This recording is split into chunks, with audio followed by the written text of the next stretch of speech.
If just once you've been to Newport Beach, California, you'll never be quite the same. You may look the same as you did the day before and respond to the same name.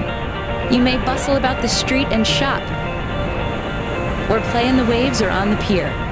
But you'll see your childhood and meet all the locals. Splendors, short and tall, will be clear. You might not know why, and you can't say just how such a change upon you came. But once you've been to Newport Beach, you'll never be quite the same.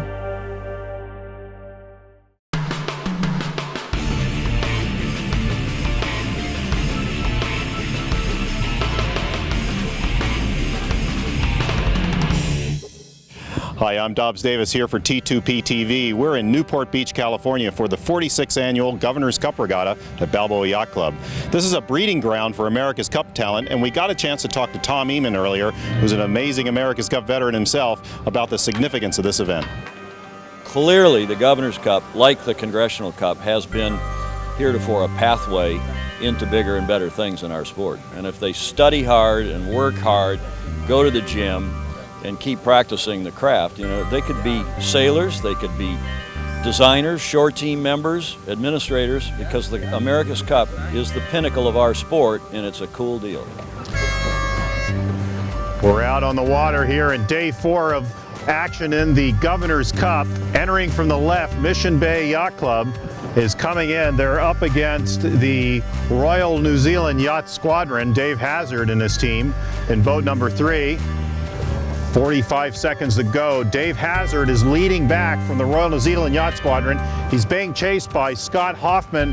The right side is favored. You can see how the teams are really vigorously defending it. 30 seconds, and there's a starting signal. Scott Hoffman, Mission Bay Yacht Club, is in a nice position and controlling the Kiwis off the start. Scott Hoffman won the right, but he didn't have quite enough gauge to protect that favored side. Dave Hazard from New Zealand is on 10 wins in this second stage of the competition. He's in contention to get into the Final Four. The Kiwis have done a nice job on this first run downwind, protecting the right side, but the team from Mission Bay is closed, you can see now, to within a length at the bottom mark.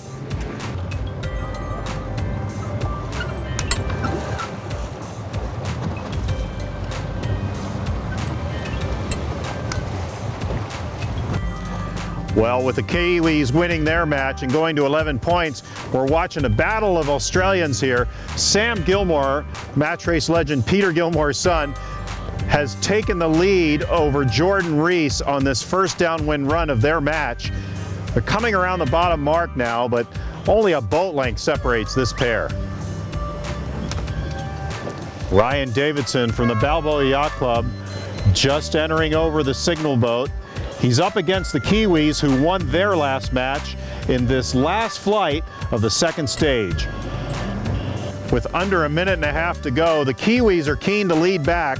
They're going amongst the spectators out here just to the right of the signal boat.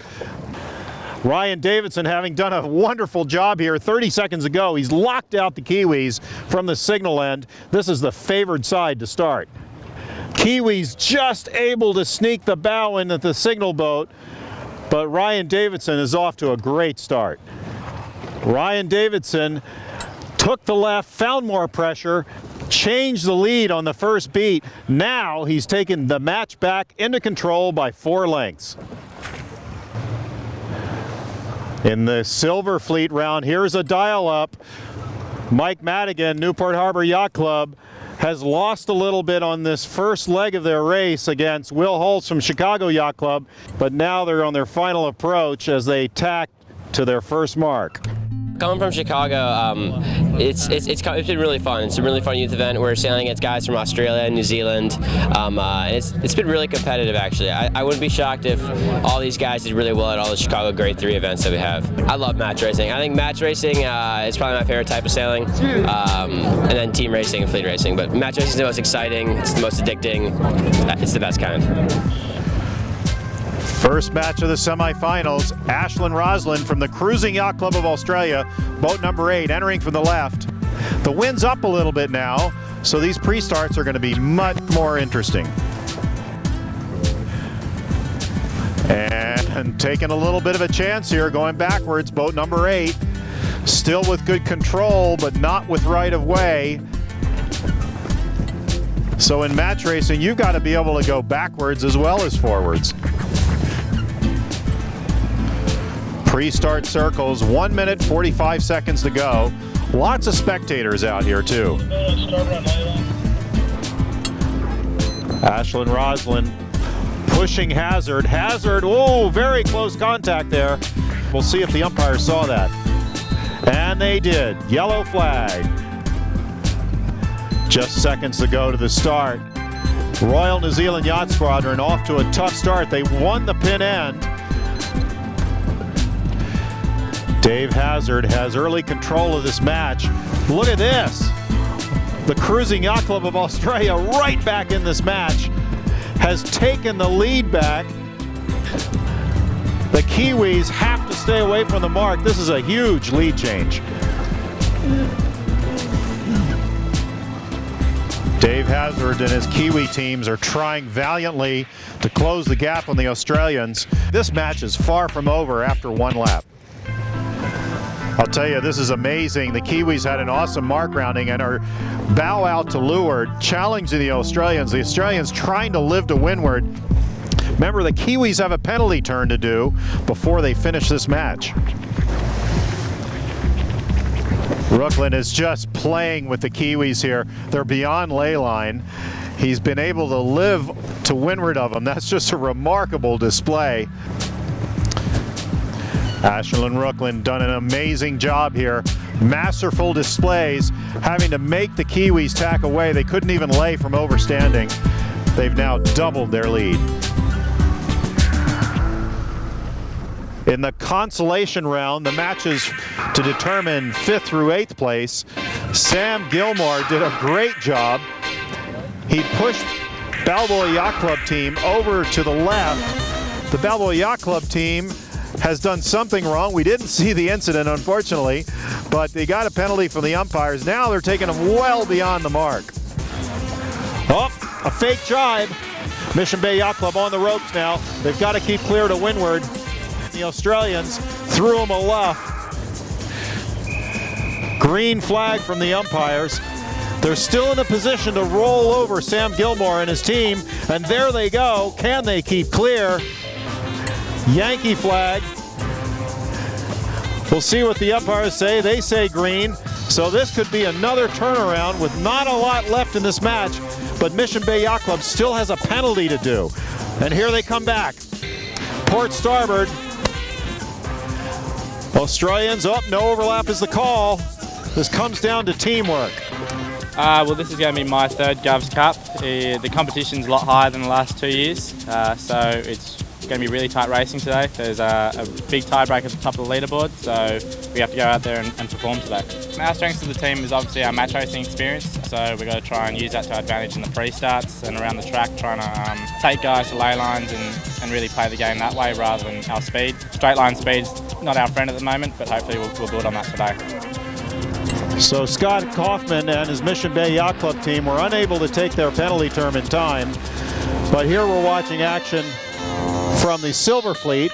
And this is the GKSS team from Sweden, rolling into a jibe. They've got about 6 lengths to overcome to get over the Newport Harbor Yacht Club team. Semi-final action. Chris Snow, who was winner in the round robin, has lost his first match in the first of 3-point semis. He's probably starting to feel the pressure. The wind's up. This is going to make for a very interesting pre-start.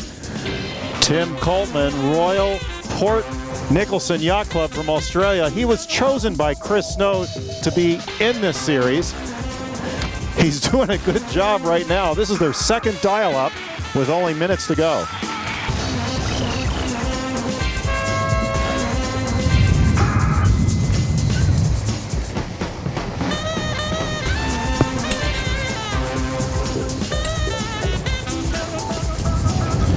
Up at the top mark, the Australians had taken the left side of the race course and got huge gains over the team from San Diego Yacht Club.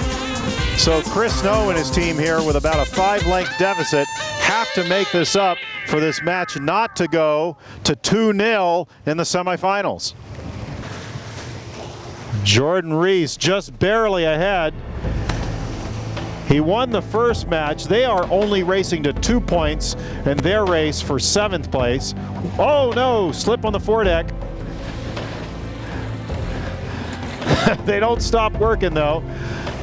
So the team from the Royal Sydney Yacht Squadron just has a narrow lead. Oh, but tough call with the spinnaker. Can't get the halyard off.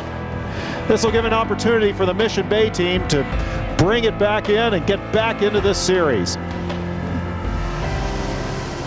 And a little bit of a crew work error. The team on San Francisco Yacht Club had inadvertently dropped the halyard on the spinnaker. That's allowed the other team to get ahead. So a lead change here. Newport Harbor now in the lead over San Francisco.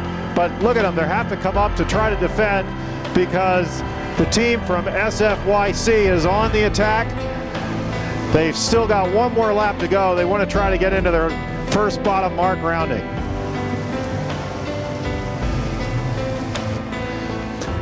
San Francisco very cleverly have gotten the inside, so they're going to take the lead back by having mark rounding room here at the bottom. So 2 lead changes just in one leg in this Silver Fleet competition. Well, today we saw the America's Cup Stars of the Future racing in day 4 of the Governor's Cup. We got some semifinal match race action in, a little bit in the consolation round, but everything's going to come to a head tomorrow in the final day. So for T2P TV, I'm Dobbs Davis.